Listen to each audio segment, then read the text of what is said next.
Tuhan bersamamu.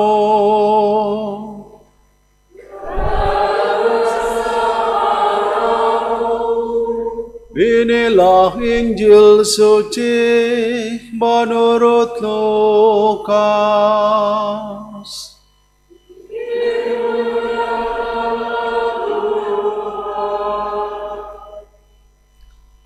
Sekali peristiwa, Yesus membawa Petrus, Yohanes, dan Yakobus naik ke atas gunung untuk berdoa. Ketika Yesus sedang berdoa, rupa wajahnya berubah dan pakaiannya menjadi putih berkilauan. Lalu tampaklah dua orang berbicara dengan dia, yaitu Musa dan Elia. Keduanya menampakkan diri dalam kemuliaan dan berbicara tentang tujuan kepergian Yesus yang akan digenapinya di Yerusalem. Sementara itu, Petrus dan teman-temannya telah tertidur, dan ketika terbangun mereka melihat Yesus dalam kemuliaannya, juga kedua orang yang berdiri di dekat Yesus itu. Ketika kedua orang itu hendak meninggalkan Yesus, Petrus berkata kepadanya, "Guru, alangkah baiknya kita berada di tempat ini. Biarlah sekarang kami dirikan 3 kemah, satu untuk engkau, satu untuk Musa, dan satu untuk Elia." Tetapi Petrus tidak tahu apa yang dikatakannya itu. Sementara ia berkata demikian, datanglah awan menaungi mereka. Ketika masuk ke dalam awan itu, takutlah mereka. Lalu terdengarlah suara dari dalam awan itu yang berkata, "Inilah putraku yang aku pilih, dengarkanlah dia." Ketika suara itu terdengar, tampaklah Yesus tinggal seorang diri. Murid-murid itu pun merahasiakannya, dan pada masa itu mereka tidak menceritakan kepada siapapun apa yang telah mereka lihat. Demikianlah Injil Tuhan. Terpujilah Kristus.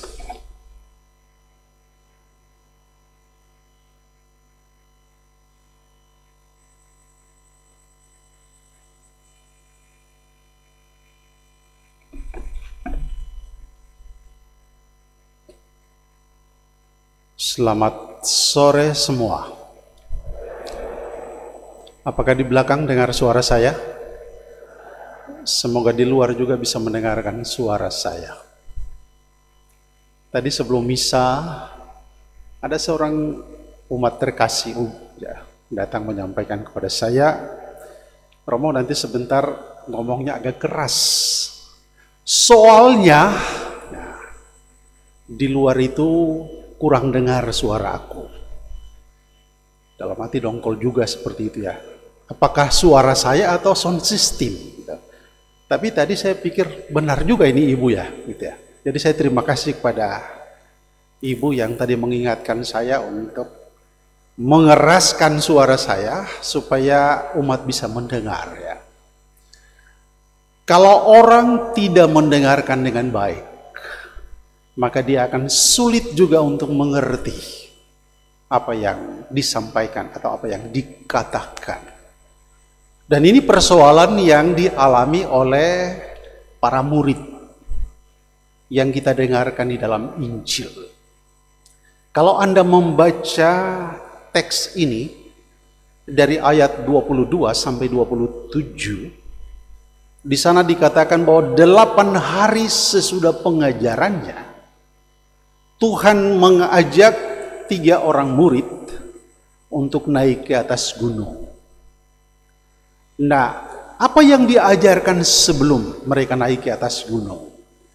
Yang diajarkan adalah bahwa putra manusia itu akan ditolak oleh para pemuka agama, dia akan menderita, wafat, dan kemudian dia akan mengalami kemuliaannya. Tapi rupanya pengajaran Tuhan ini tidak dipahami oleh para murid. Maka Yesus memutuskan mengajak 3 orang murid terkasih untuk naik ke atas gunung. Supaya di atas gunung inilah mereka akan mengerti pengajaran Yesus sebelumnya.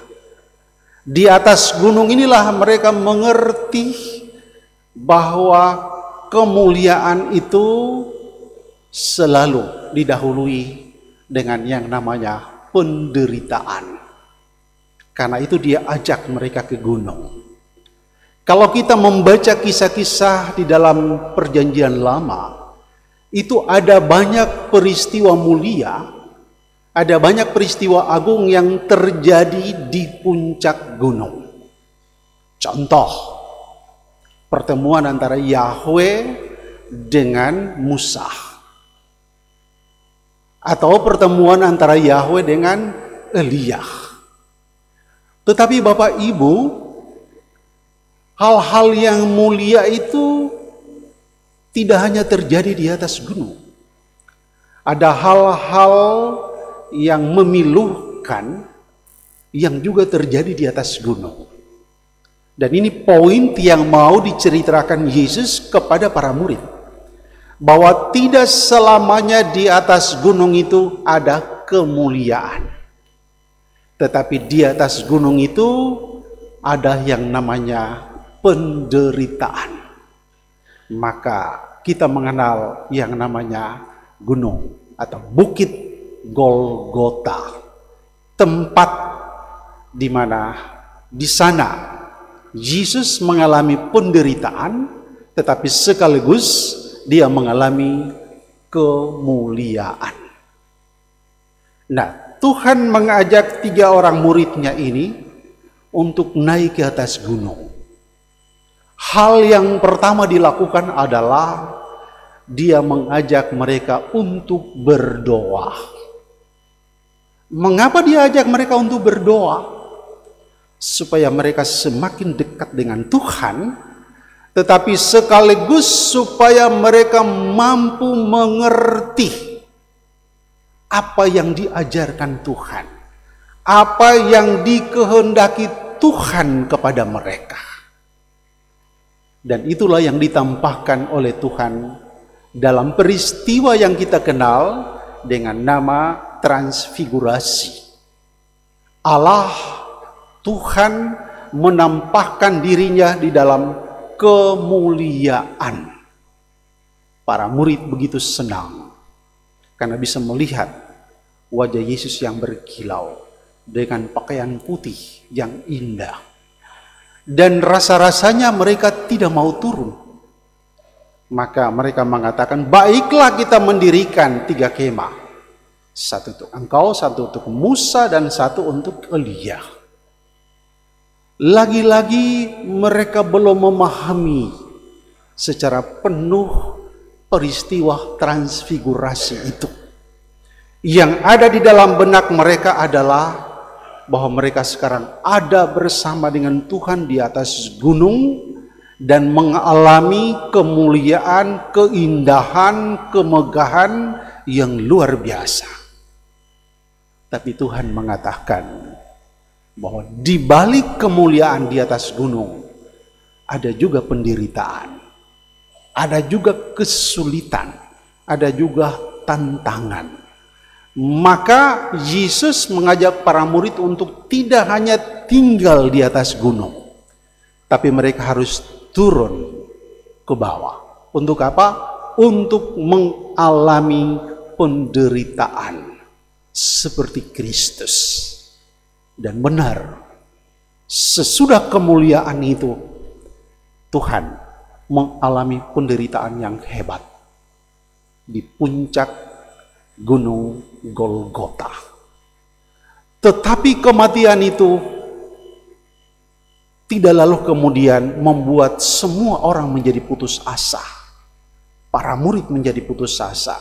Tapi di balik itu ada kemuliaan yang bersinar melalui kebangkitannya.